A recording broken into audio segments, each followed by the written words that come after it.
À gauche, en maillot foncé, les Soviétiques, à droite, en maillot clair, les Suédois. C'est Sterner qui a engagé contre Maltsev.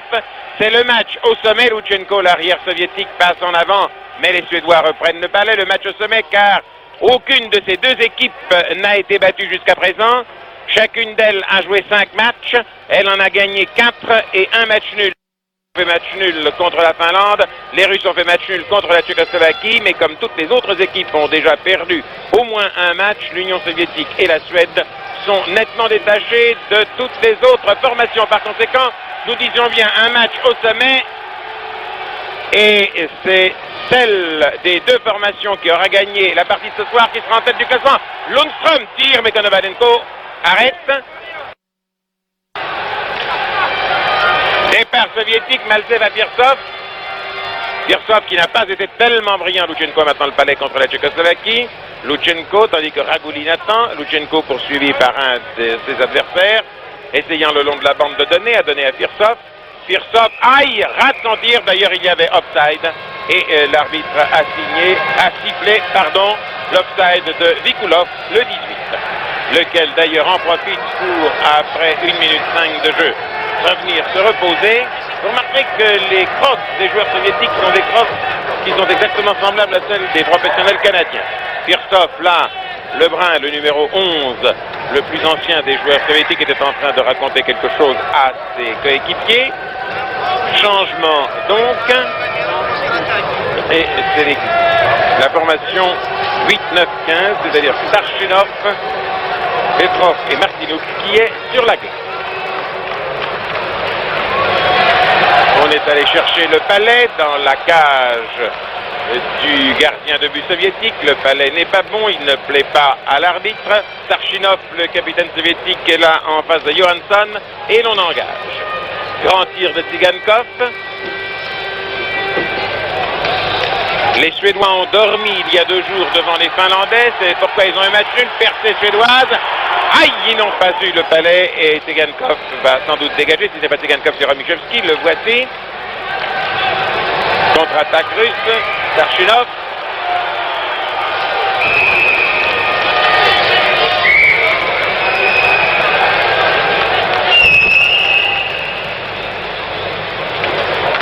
Est-ce que l'arbitre n'a pas sifflé une punition? Il me semble bien. Ça me paraît sévère. Une punition contre le joueur suédois numéro 8 pour accrochage, je pense. L'arbitre a été très dur parce que l'accrochage n'a pas été visible. En tous les cas, Milton est comme l'un de ses lointains ancêtres qui était anglais, lui, dans le paradis perdu. Et 2 minutes de prison récoltées très bêtement par les Suédois, lesquels sont donc maintenant obligés de jouer à 4 contre 5 pendant 2 minutes de jeu effectif.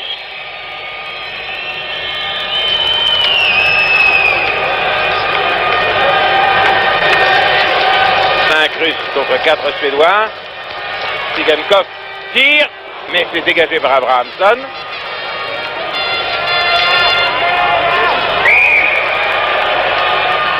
Crosse haute, coup de sifflet, pas de faute, mais engagement. J'ai à côté de moi François Vollner, dont la compétence est reconnue partout en Europe. François, vous qui êtes un ancien arbitre de hockey, avant de devenir, comme nous le disions l'autre jour, un industriel de l'électronique, pourquoi y a-t-il eu cette décision de l'arbitre? Je trouve qu'il a été extrêmement sévère, l'arbitre américain, d'envoyer le Suédois en prison. Oui, il nous semble en Europe qu'il a été sévère, mais les Canadiens sont extrêmement stricts sur toutes les petites fautes, accrochage, petits coups de coude, et ils sifflent. C'est là qu'on voit la différence entre l'arbitrage de chez nous et l'arbitrage canadien. Firsov, pendant ce temps, a passé à Mikhailov qui lui a redonné le palais. Firsov qui s'amuse à faire de la dentelle comme d'habitude. Le match n'est pas parti très rapidement. Ils ont de la peine à se mettre en forme. Kouskin tire, Abrahamsson dégage. Il est vrai qu'après toute une semaine de combat furieux, tous les tirs et c'est marqué. Et en recevant de Firsov, l'ailier gauche russe a marqué. Par conséquent, il est possible que nous venions de voir, c'est Petrov qui a marqué l'ailier gauche soviétique. En le recevant de Firsov, eh bien, il est possible que nous venions de voir à l'instant même, regardez, nous allons le revoir, vous voyez, tir, Et c'est chanceux, oui, ça il a de la chance entre les jambes. Le palais est passé entre les jambes de l'avant de pointe suédois. Je disais que c'est peut-être un tournant parce que donner, prendre la tête par 1-0 de la part des Russes et donner de la part des Suédois, littéralement, se jeter ou plutôt dans la gueule du loup avec cette faute et ne jouer qu'à 4 contre 5 au début d'un match, alors que tout le monde est encore relativement assez frais, eh bien, je vous l'ai souvent dit, il y a justice immanente au hockey et déjà, les Suédois payent leur erreur, les Russes avec un but d'avance, et même si les Suédois, comme il faut l'espérer pour la beauté du jeu, pourront égaliser, les Russes avec un point d'avance dès le départ sont très très bien placés. Harlamov. Aïe, quel dommage que Petrov l'ait raté. Petrov qui a marqué un but tout à l'heure, cette fois-ci n'a pas pu le faire. Konovalenko détourne sur la droite un tir des Suédois. Les Russes repartent. Davidov à gauche. Davidov qui est un patineur extrêmement rapide. Zetberg va le chercher. Le long de la bande, à Nordlander. Carlson, il y a deux Carlson, l'un qui commence avec un K, l'autre dont le nom commence avec un C. Nous allons les appeler le C Carlson et le K Carlson. Le C Carlson c'est le 3, le K Carlson c'est le 9. En tous les cas, les Soviétiques ont maintenant le palais.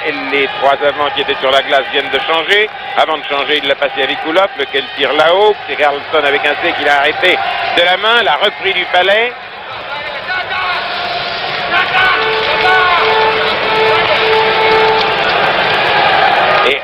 La punition des Suédois est terminée.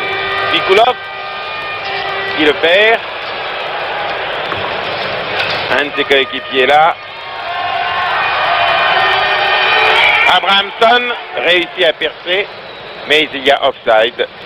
Cri du public, sifflet de l'arbitre, toujours 1-0 pour l'Union soviétique, laquelle a donc pris en ce moment-ci la première place du tournoi.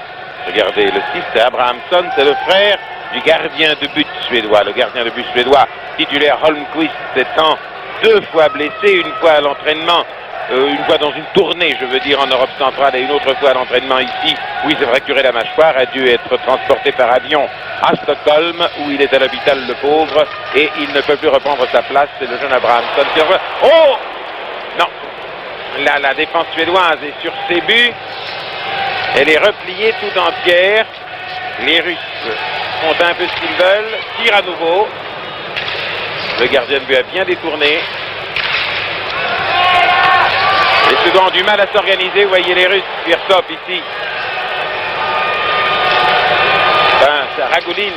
Tir de Ragulin qui va là-bas à gauche de la cage. Vikulov se précipite dessus. Non, c'est Sterner qui l'a. Sterner qui lui passe à Nilsson.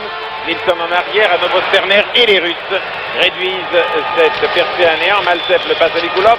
Vikulov tire à nouveau à Maltsev qui bloque mal, et c'est pourquoi Nilsson là, derrière la cage, devant Vikulov, complètement sur la droite, seul avec une main. Il va tirer là, oui il tire, mais ça a frappé sur le montant en fer, le montant en métal de la cage, et les Russes immédiatement repartent. Maltsev, Milton.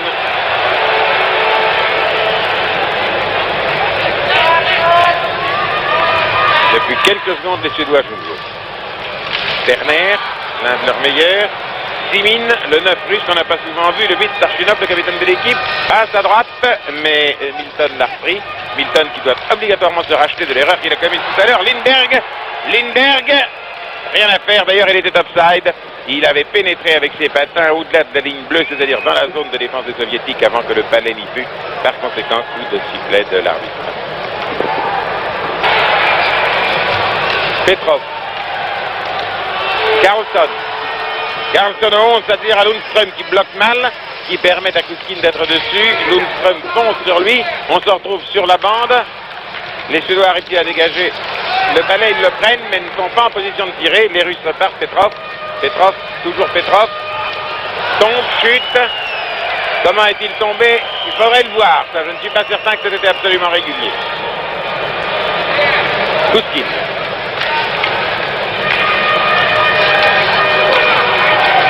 Petrov. les Suédois. Un peu lent, nous le redisons. Svedberg, Carlson, c'est Carlson.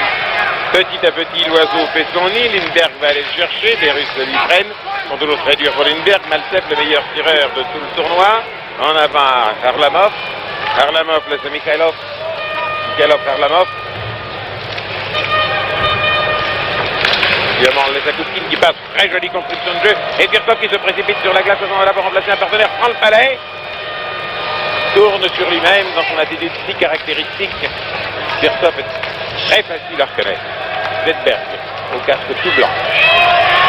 Svedberg, la crosse de la main gauche. Svedberg en avant. Passe en arrière, tire. Oh là là, pas de chance pour les Suédois. Pas de chance pour les Suédois. Nilsson était seul devant la cage, mais le tir est allé un peu trop haut. Les Russes sont partis, tirent. Et c'est la monnaie de la pièce du destin, si j'ose dire. Il y a une cascade de génitifs dans ce que je dis.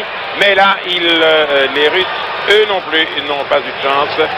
C'est exactement ce qui s'était passé pour les Suédois l'instant d'avant. Voilà deux tirs qui auraient pu aboutir l'un et l'autre. Un Suédois, un Russe. Bien, le 23 essai 15. Oh! Abrahamsson ne parvient pas à tirer. Les Suédois jouent bien. Encore qu'ils se jeune, Abrahamsson et Nilsson. C'est Nilsson qui l'a. Il a voulu rentrer. Il se fallait avec un tir crocheté. Regardez, derrière la cage, on dirait qu'ils font du tricot. Et Firtov prépare. Firtov. À 10 minutes. Non, il le laisse maintenant Lutchenko. Tsigankov arrête de la main, tire, ça repart.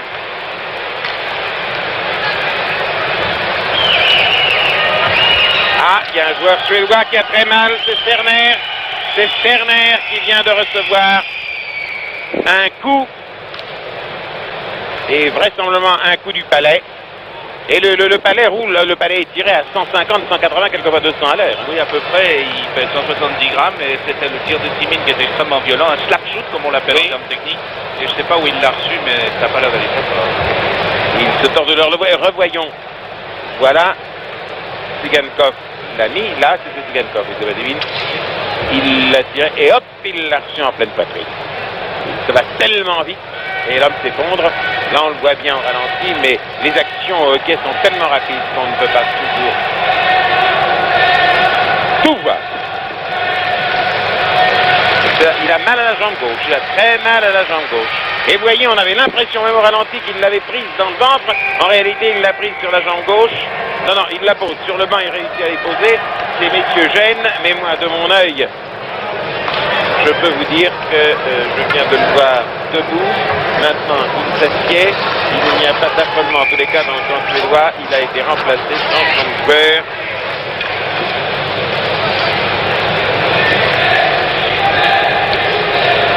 Non, on attend. On attend la décision de l'arbitre qui est allé consulter les médecins.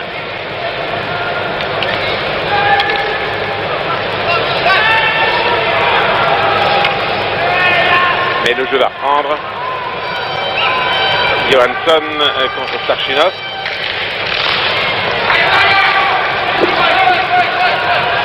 Tsigankov. Dégagement interdit. On joue cette fois-ci depuis 13 minutes et les Soviétiques mènent toujours par 1-0.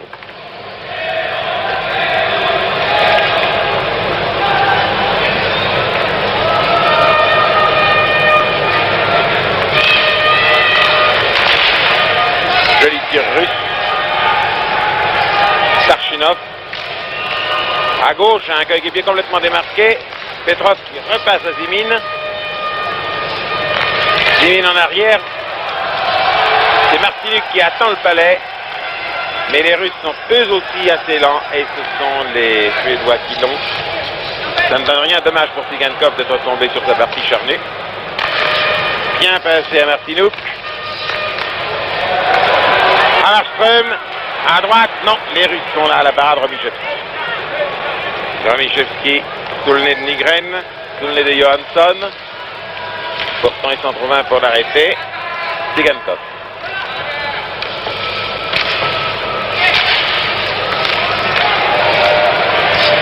ceci manque de véritable précision. Tsigankov. Tsigankov à Martinook. Les Suédois reprennent. Tsigankov encore. Il joue pas mal du tout, c'est Tsigankov. En arrière cette fois-ci à Ragolin. Omichevski plutôt. Départ, Harlamov. Petrov. Mikhailov. 13, 16, 17, c'est les OV.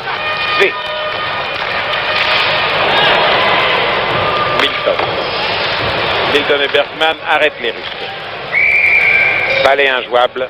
Coup de sifflet. On joue depuis 14 minutes 30.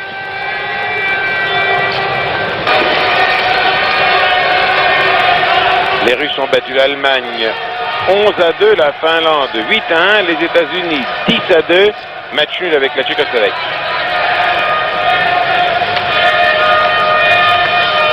Les Suédois ont battu les États-Unis 4-2, la Tchécoslovaquie 6-5, l'Allemagne 7-2 et match nul avec la Finlande 1.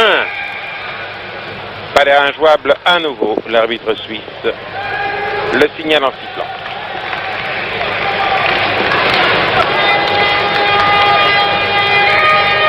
Ils en ont sinon plein leur botte, du moins plein leur crosse, plein leur jambière.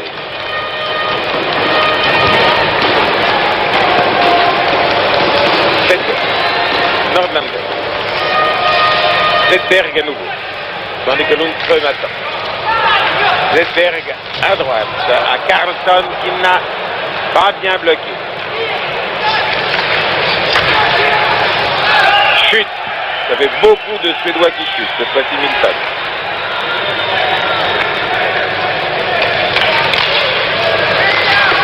Zetberg repart. Non, les Russes arrêtent. Carlson essaie de l'avoir, les Russes repartent, tire et c'est marqué. Tire et c'est marqué. On joue depuis 13 minutes 30 et les Russes mènent par 2-0. C'est Mikhailov, le 13, qui a marqué. Nous allons le revoir tout de suite au ralenti.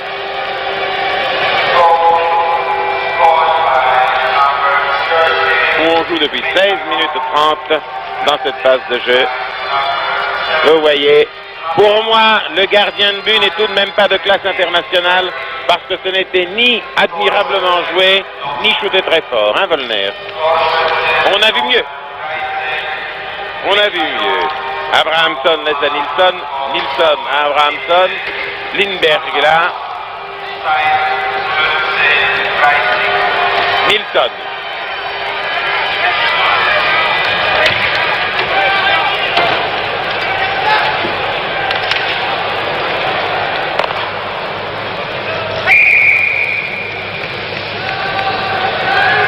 Bien bon blocage par Abrahamsson. Un engagement tout près du but soviétique.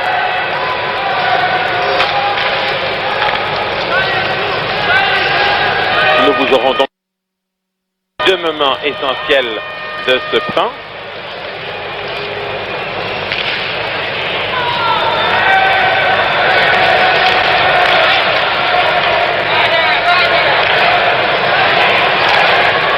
Les Suédois repartiraient-ils à l'attaque?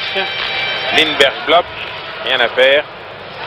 Abrahamsson devant Lindberg, tandis que Sterner attend. Là à gauche. Hammarström lui va en face. Lutsenko sous le nez de Sterner. Sterner laisse passer ce passe. Sterner à Lindberg, tire, Konovalenko bloque.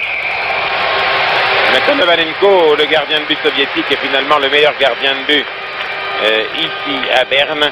Et il est sensiblement supérieur au jeune Abrahamsson qui vient de se laisser marquer un but. Vraiment dans une phase de jeu qui n'était ni particulièrement excitante, ni particulièrement bien construite. Et lui n'a pas particulièrement bien joué, c'est le moins qu'on puisse en dire. On joue depuis 18 minutes.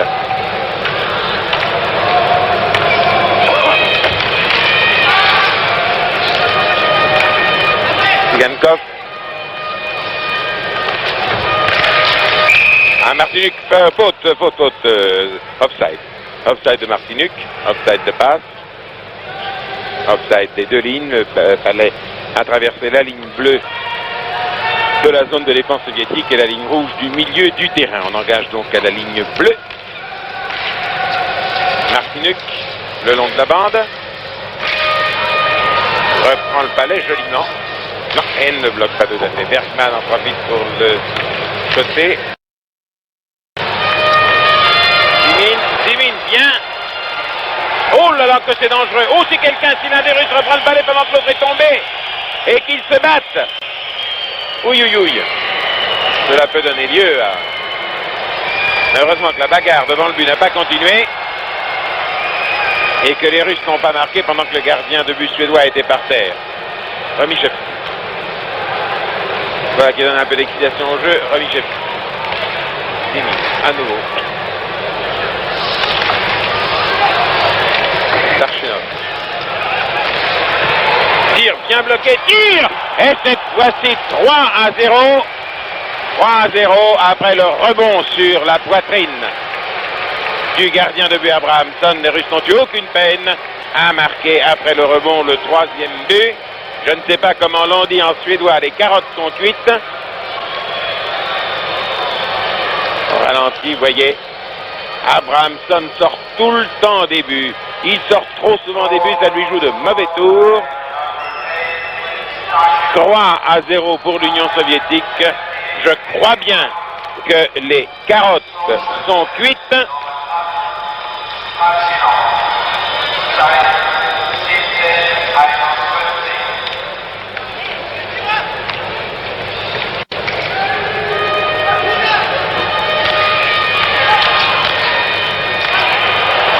Bien, alors que Lundström va sauver l'honneur. Il a bien dégagé Konovalenko, mais c'était un tir formidable de Lundström. Svedberg va le chercher. On joue depuis 19 minutes et quelques.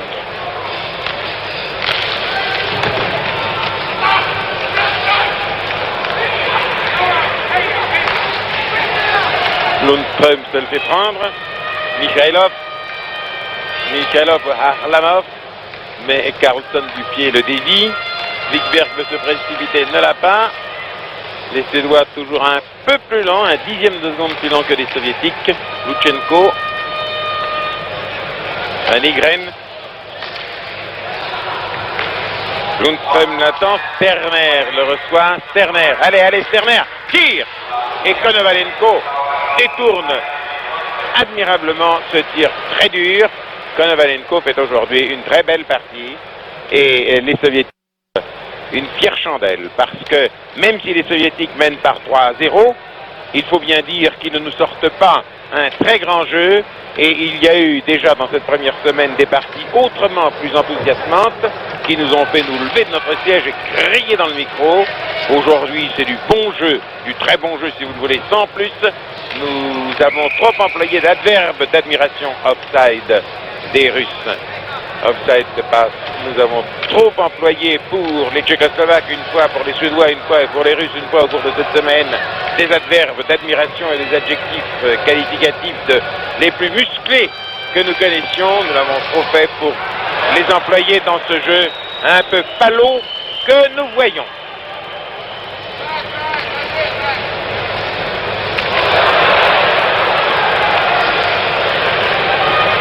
Tirsov. Les Russes n'ont plus aucune raison de porter leur talent. Nikolov. Nikolov un peu en arrière sans doute. À Tirsov qui marque. Eh bien, quel que soit le score final, il n'y a plus de rencontre. Les miracles ne se produisent pas en hockey sur glace. Les Russes, d'une manière ou d'une autre, auront facilement battu les Suédois. Dans 10 secondes du premier tiers-temps, et ni au deuxième ni au troisième, le jeu ne redeviendra plus dangereux pour les Russes. Il pourrait, s'il le voulait, faire un carton, les choses étant parties comme elles sont.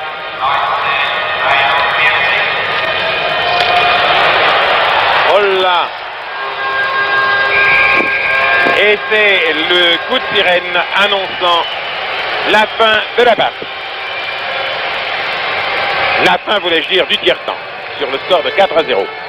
Nous vous présentons maintenant le début du deuxième tiers-temps. Les Suédois à gauche, Carlson à le palais, le passe à Wikberg. Allons-nous assister à un réveil des Suédois? Ils ont été, m'a-t-on dit, sévèrement chapitrés par leur coach, Davidov Harlamov. Et d'après ce que m'ont dit des gens qui sont allés dans les vestiaires, il paraît qu'ils n'étaient pas contents du tout. Mais pas du tout, du tout. Et les Suédois ont été invités à jouer un petit peu mieux. Parce que 4-0, après un tiers-temps, c'est indigne de l'équipe nationale suédoise. De dos Wikberg. Carlson qui l'a, Carlson avec un K, va le passer à Lundström sans doute, oui, non, mais les Russes interviennent. Wikberg à nouveau, toujours le long de la bande, Carlson, et les Russes interviennent à nouveau, les Suédois leur prennent, les Russes interviennent à nouveau, déséquilibré, Mikhailov ne veut pas reprendre le tir. Luchenko, Wikberg, ça roule dans la main de Konovalenko, qui le laisse à Tuskine. Tuskine en avant. Les Suédois se précipitent. Carlson, c'est Carlson là. Passe à l'autre Carlson K. Ça fait dégagement interdit. Coup de sifflet, le voici.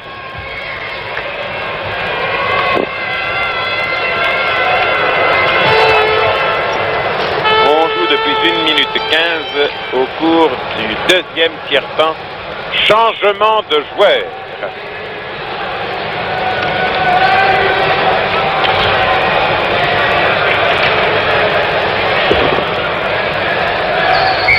Mon ami Volner me fait remarquer, lui qui est de Lausanne, qu'à Berne, il y a de très jolies femmes. Tirs, en tous les cas, il y a de très beaux tirs chez les Russes. Effectivement, un grand nombre de très jolies femmes à Berne. C'est l'un des charmes de la ville de Berne.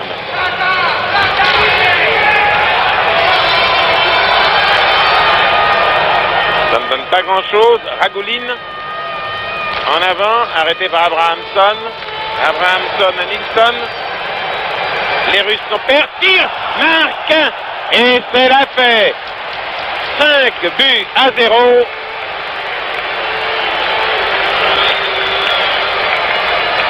Buts à 0 pour les Soviétiques. On joue depuis 2 minutes au cours du deuxième tiers-temps. Vous voyez le gardien sorti de sa cage, comme d'habitude, s'est fait entrer le but. 5 à 0. Troisième tiers-temps, première moitié, les Russes, cette fois-ci à gauche, les Russes qui mènent par 5 à 0, les Suédois à droite, les Suédois descendent. Bien par Hammarström, mais Sigankov est à la parade.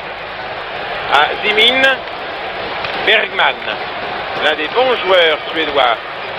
Les Russes interceptent la passe qu'ils faisaient à Milton, descendent, sont dans la zone d'attaque, mais cette fois-ci, la défense suédoise joue un peu mieux. Zimin tout de même, tire. Dégagement des Suédois qui va terriblement loin. Dégagement interdit puisque l'arbitre, M. Gagnon, vous l'avez vu, a levé la main. Et l'autre arbitre, M. Ernstwenger, a sifflé. Dégagement interdit, changement de joueur. De dos, le 10 soviétique, le meilleur marqueur. Maltsev, le 3, Luchenko qui entre sur l'écran. Le 23 suédois, Lindberg, le 18 soviétique, Vikulov, le 11 Pirsov. La ligne numéro 3 des Russes, la ligne numéro 3 d'attaque, c'est Maltsev, le 10, Pirsov, le 11 et Vikulov, le 3. La meilleure, les joueurs à l'extérieur du rond, pendant que leurs camarades ont engagé.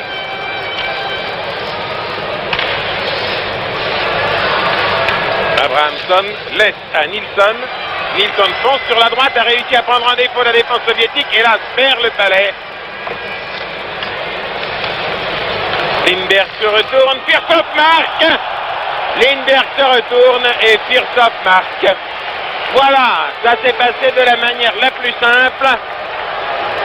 Il s'est retourné, Lindberg, au lieu d'arrêter le palais. Et bouche bée, il a vu. Regardez-le. Hop. Lindberg, le 23, se retourne, ne prend, néglige la passe. Pirsov, lui, passe et bête, tire devant Terner. et marque le but. Nous en sommes, ils en sont à 6-0. Ah, faute de Lindberg, vraiment on n'a pas le droit quand on a Firstov derrière soi d'être aussi négligent. 0-6 pour les Suédois, Svedberg.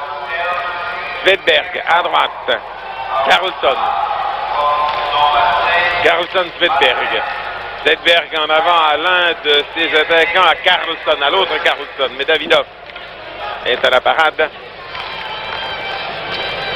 Chute, dommage. Wikberg. Wikberg laisse à Lundström. Lundström déséquilibré tombe. La glace vient d'être nettoyée pendant l'interruption. Svedberg. Svedberg, Carlson. Carlson loin. L'autre Carlson. Carlson C ne peut rien faire. Les Russes repartent par Kouskine. Abrahamson arrête. 0-6. Et bien si l'on s'était attendu à celle-là, on aurait fait des paris, personne n'aurait osé prévoir qu'à un moment donné, les Russes mèneraient par 6-0, puisque les matchs entre la Suède et la Russie sont en général terriblement indécis, et beaucoup plus poignants que celui-ci. Mais depuis un moment, on joue un hockey plus clair qu'au début du tiers-temps. Svedberg, par exemple, là, face à Carlson. Carlson ne bloque pas. Mikhailov là, Mikhailov en arrière à Davidov. Davidov tire, c'est détourné. Wikberg se précipite. Svedberg. Davidov. Avikulov. Vikulov à Davidov. Davidov sans doute 4 à Kouskine à droite. Non, choisit de partir. Passe à un autre, à Harlamov. Harlamov le perd à Wikberg. Allons, est-ce que Svedberg va passer à Svedberg à gauche? Oui, mais Svedberg le rate. Ça passe d'ailleurs sous le dans la crosse de Kouskine. Kouskine à Mikhailov. Mikhailov sous le nez de Carlson. Svedberg. Svedberg à Nygren. Nygren au petit Carlson. Nygren ne parvient pas à l'avoir. Hammarström non plus. Sigankov là. En passe à Zimin. Offside. Coup de sifflet de l'arbitre. Engagement.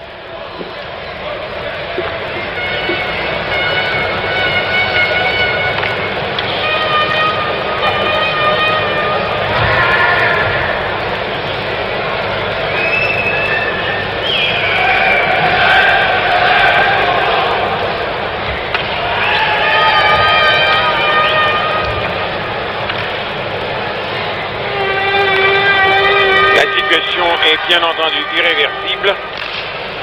Plus rien ne peut changer la face des choses.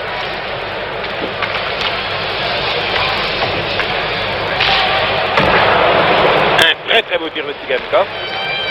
Harlamov là. Bergman est obligé de laisser filer. Nouveau tir soviétique. Johansson fait ce qu'il peut. Nygren ne prend pas la passe. Harlamov.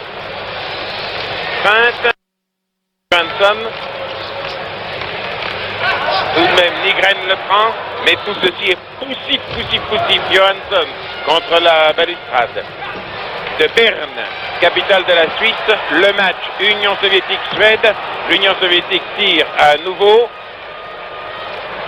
menant à quelques minutes de la fin par 7-0, ne pouvant plus être battu. C'était un reportage de la télévision suisse alémanique avec les commentaires de Léon Zitrone.